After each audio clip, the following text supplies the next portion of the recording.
Bismillahirrahmanirrahim. Assalamualaikum warahmatullahi wabarakatuh. Alhamdulillahilladzi arsala rasulahu bil huda wa dinil haqq liyudhhirahu 'alad dini kullih wa kafa billahi syahida. Asyhadu an la ilaha illallah wahdahu la syarikalah wa asyhadu anna Muhammadan abduhu wa rasuluh. Allahumma sholli ala Muhammad wa ala ali Muhammad.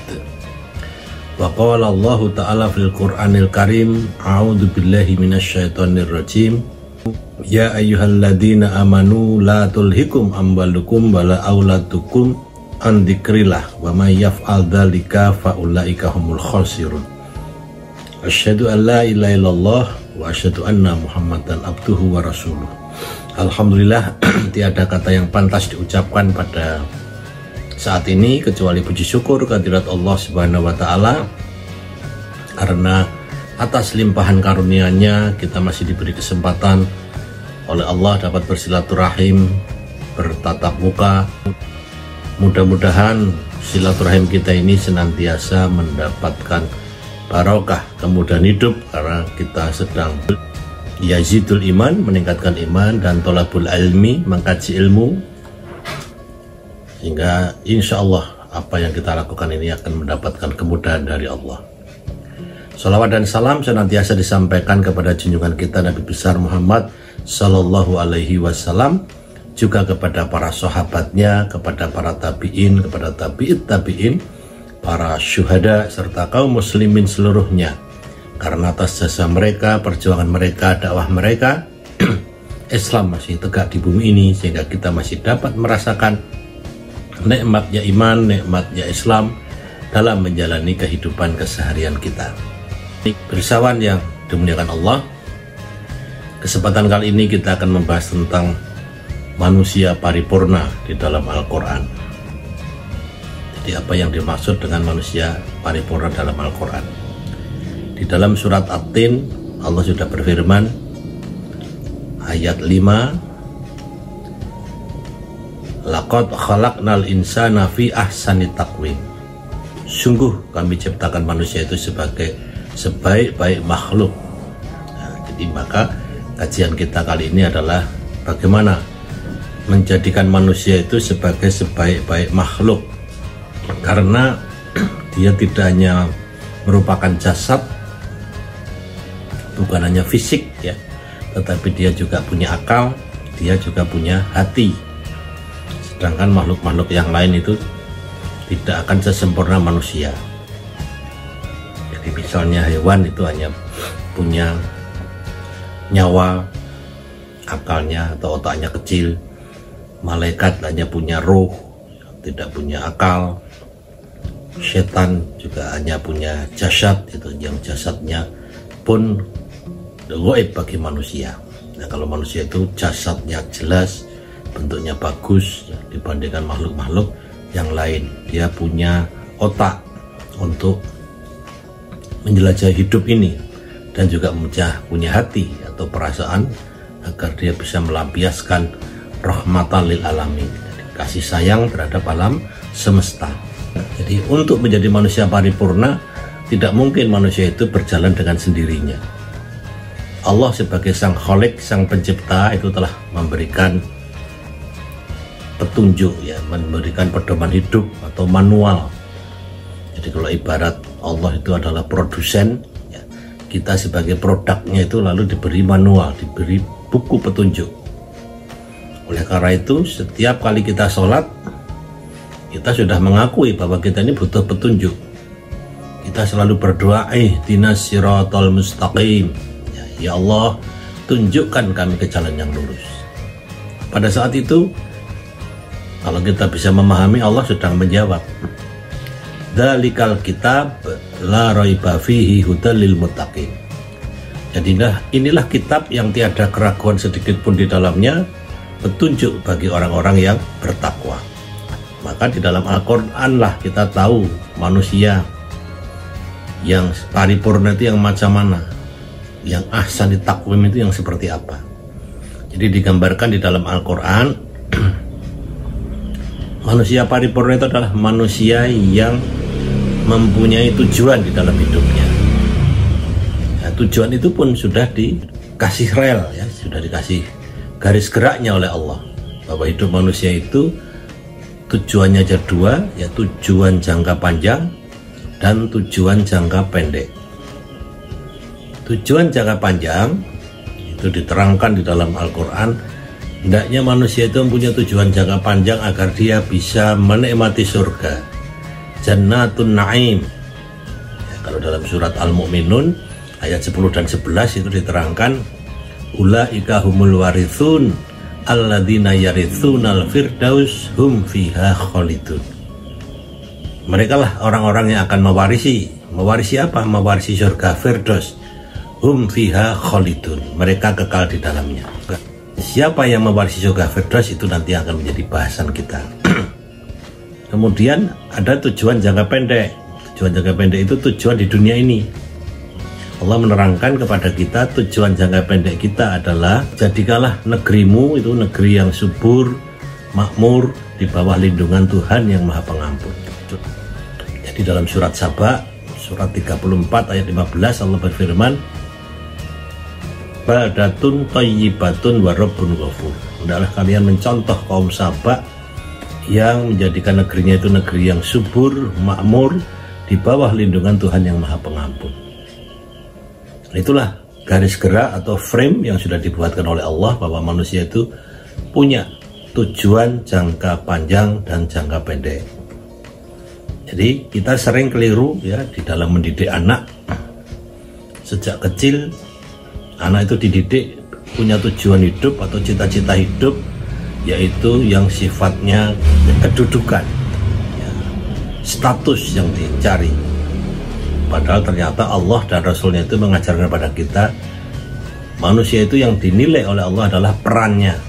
Jadi maka anak-anak kita TK gitu ya, sering ditanya oleh guru-gurunya, cita-citamu apa nak? Kan ada yang jawab presiden, menteri, pilot.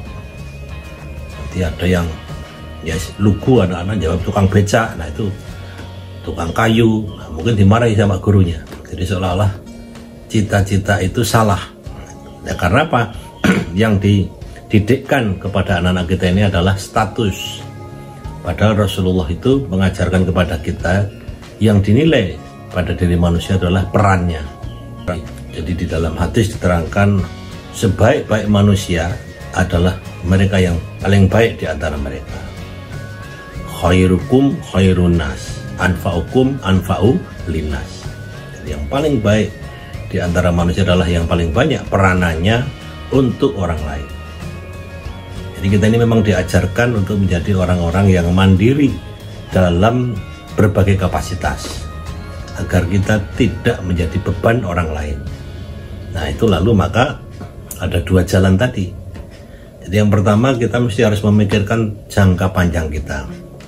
Bagaimana cara kita ini agar bisa mencapai Jannatun Na'im? Allah sudah memberi jalan atau petunjuk, ya. Di dalam surat Al-Mu'minun ayat 1 sampai 10 itu diterangkan ada 5 cara, ya. 5 cara agar kita ini bisa mencapai Jannatun Na'im. Jadi yang pertama, alladzina hum fi sholatihim khashi'un. Surat Al-Mu'minun ayat 2. Orang-orang yang beruntung itu adalah orang-orang yang mereka khusyuk di dalam sholatnya, khusyuk di dalam beribadah kalau diperluas. Jadi di bulan Ramadan ini kita dilatih untuk sholat taraweh, untuk puasa, untuk sedekah, dan untuk tadabbur Quran. Nah itu kita lakukan dengan khusyuk. Jadi khusyuk itu konsentrasi, sadar. Jadi ketika kita sholat maka kita sadar bahwa kita ini sedang berdialog atau sedang berdoa kepada Allah. Dan kadang-kadang kita ini kalau ditanya khusyuk itu gimana sih, ya itu kadang-kadang kita susah karena kita membayangkan khusyuk itu tidak mendengar apa-apa, tidak melihat apa-apa. Bukan itu, padahal khusyuk itu adalah sadar, ya, konsen bahwa saya ini sedang menghadap Allah, sedang berdoa kepada Allah. Nah, jadi ketika ada gangguan-gangguan kita menyadari saya sedang menghadap Allah. Jadi lalu kembali kita konsentrasi. Jadi ketika ada gangguan kita kembalikan konsentrasi itu. Itulah khusyuk, karena banyak riwayat-riwayat yang menjelaskan bahwa ketika orang sholat, ya, orang itu boleh melakukan sesuatu karena ada alasannya.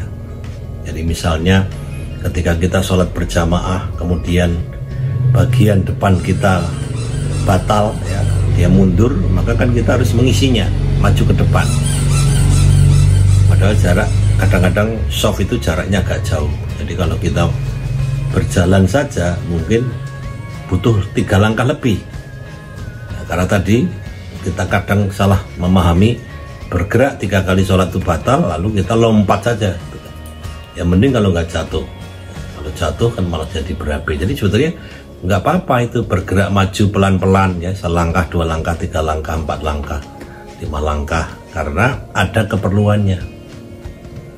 Pernah suatu saat Rasulullah terlambat, ya, sholat subuh, lalu akhirnya yang imam Abu Bakar, baru imam takbir, Abu Bakar baru takbir Allahu Akbar, kemudian baru sampai hamdalah, Alhamdulillahi Rabbil Alamin.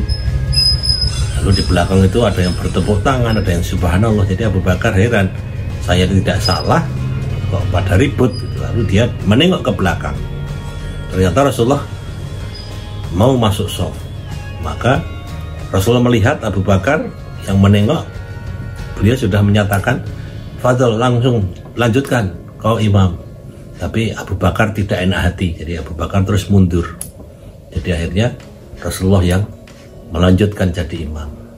Ya, ini bisa dibaca di kitab fikih sunnah, ya, jilid 2. Di sana diterangkan yang demikian. Jadi banyak riwayat-riwayat yang menggambarkan orang sholat itu bisa jadi bergerak atau menengok, ya, atau melakukan sesuatu, ya, karena ada keperluannya.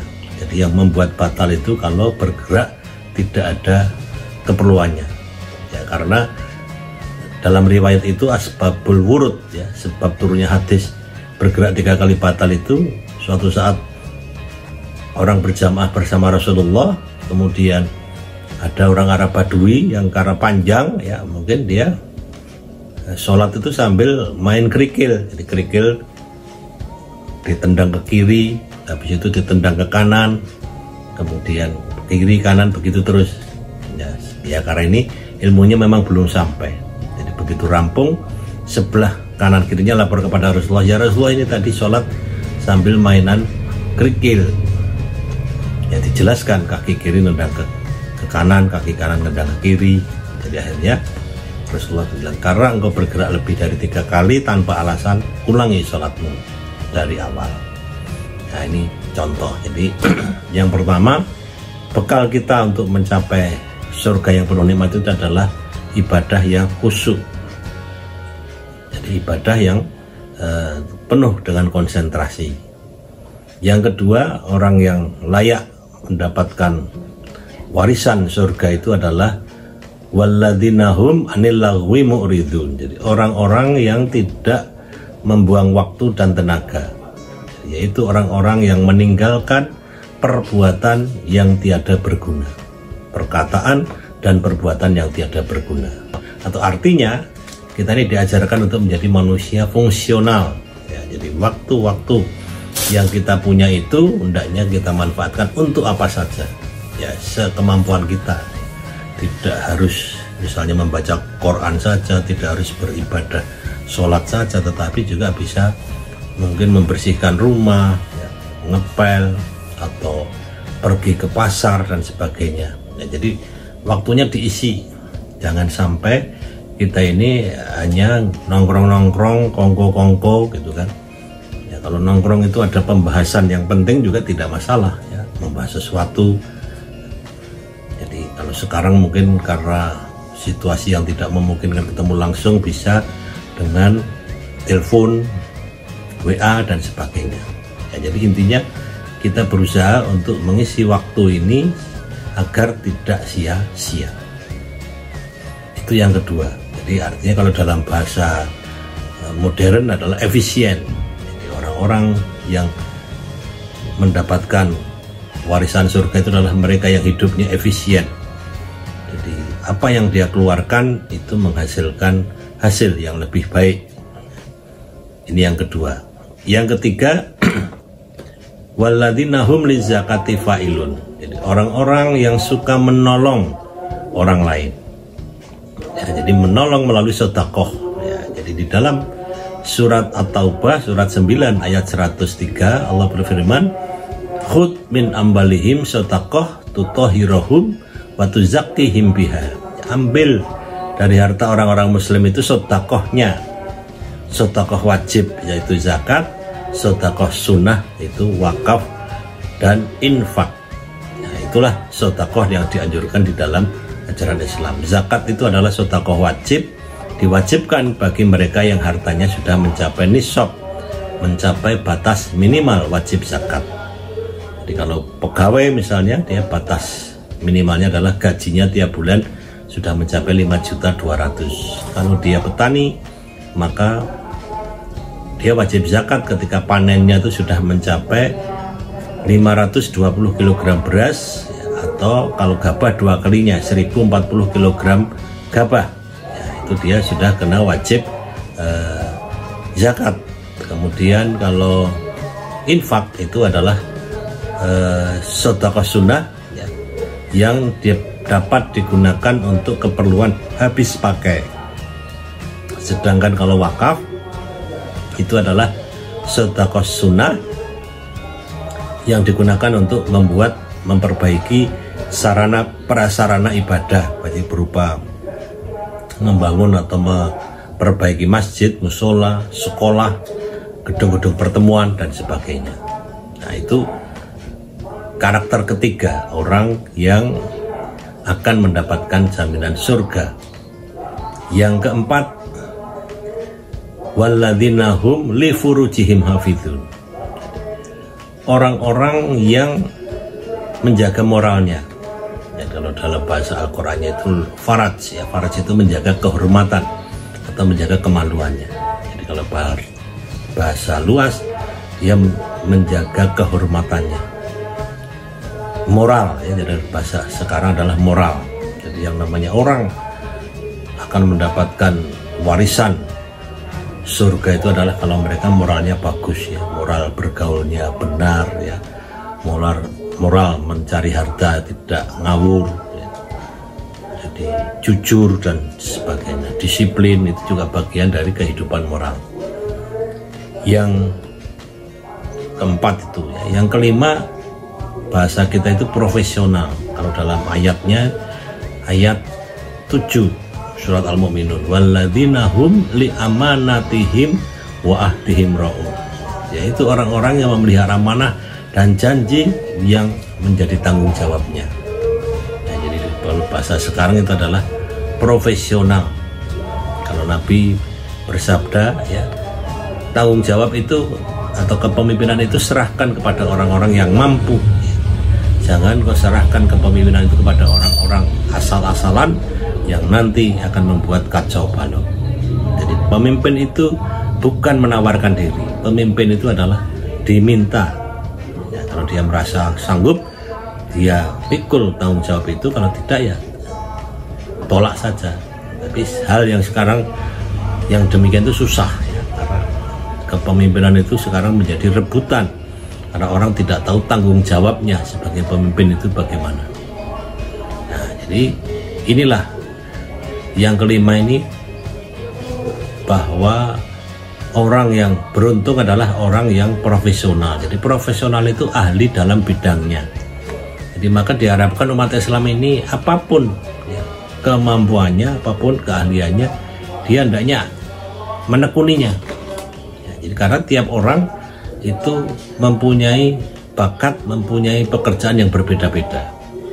Ya, sehingga maka apapun yang menjadi keahlian kita itu harus kita pelajari terus, biar itu kita menjadi profesional, yang tentu beda dengan satu dengan yang lain, karena memang manusia itu adalah manusia yang lemah, ya, manusia itu dhaif, ya, maka hendaknya dia saling bantu membantu, tolong menolong.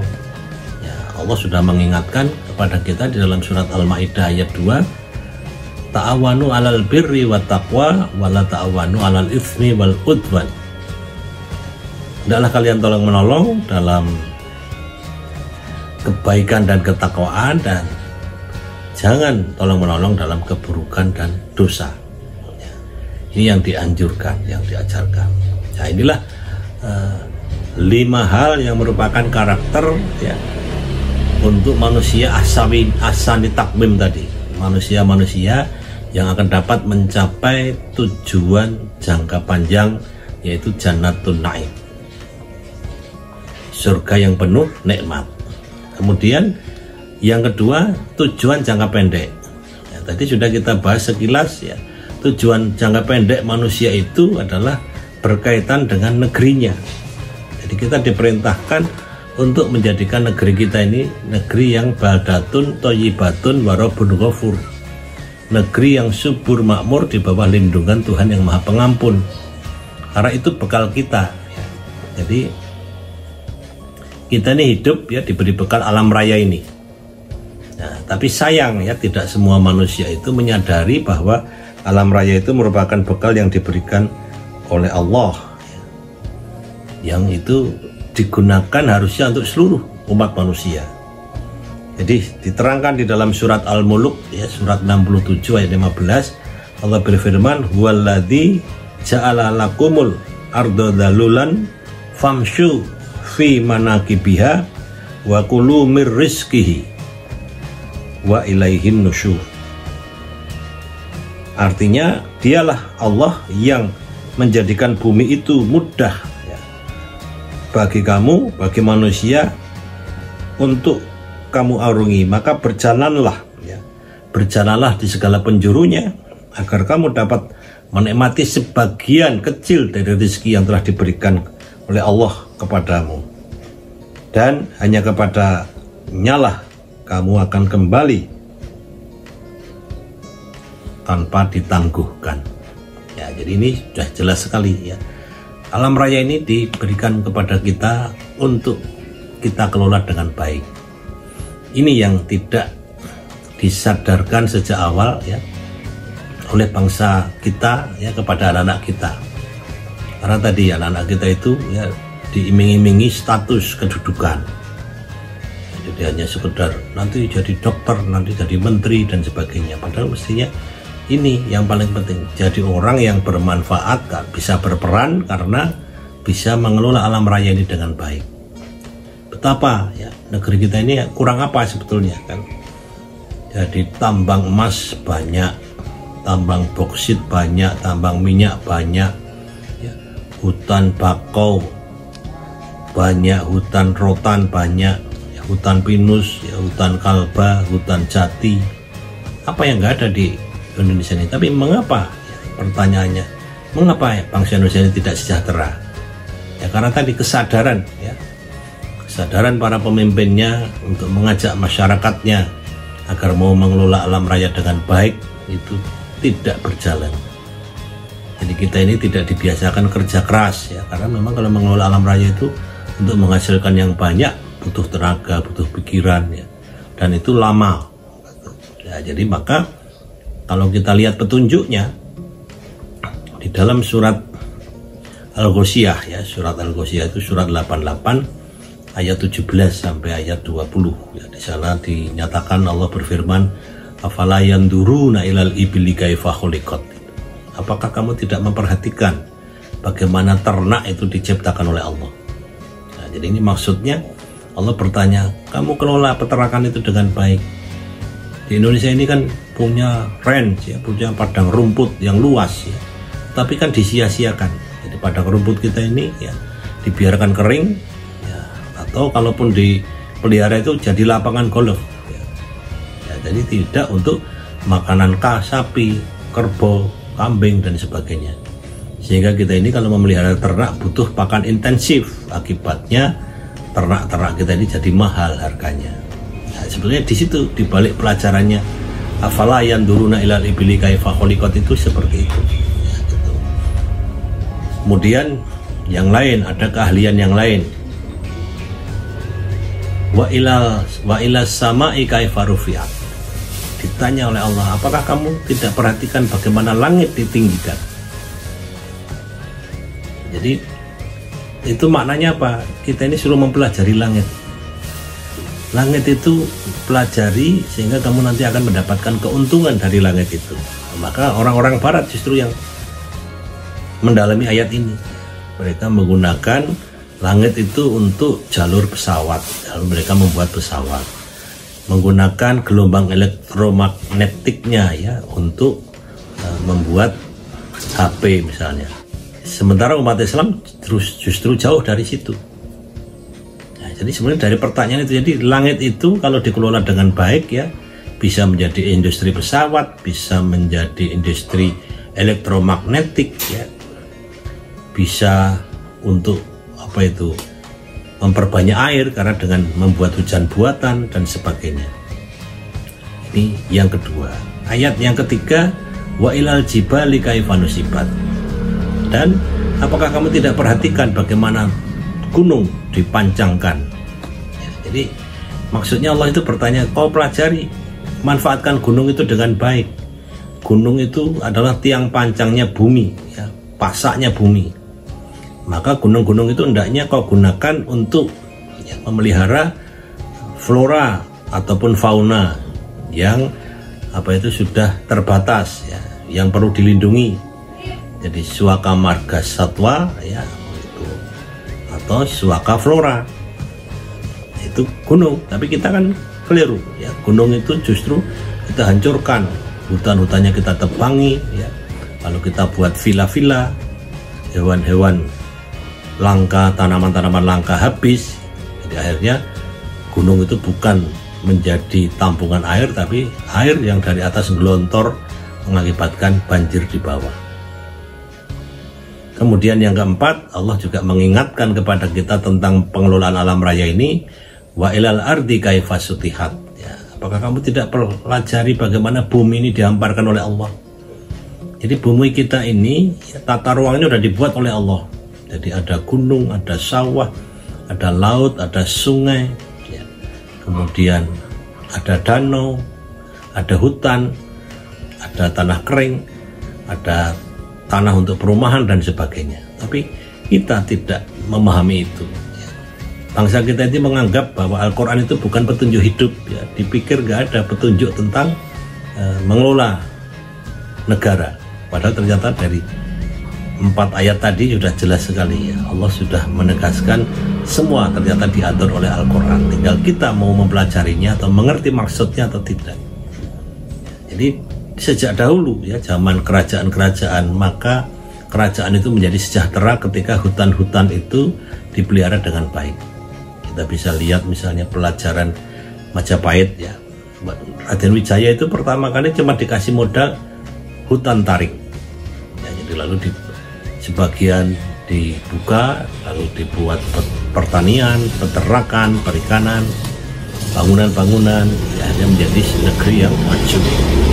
Demikian juga dari Majapahit ketika mulai jatuh pindah ke Demak, juga membuka Demak itu juga membuka hutan. Nanti ketika Demak jatuh juga digeser ke hutan Pajang, lalu muncullah kerajaan Pajang. Kerajaan Pajang juga akhirnya runtuh ya.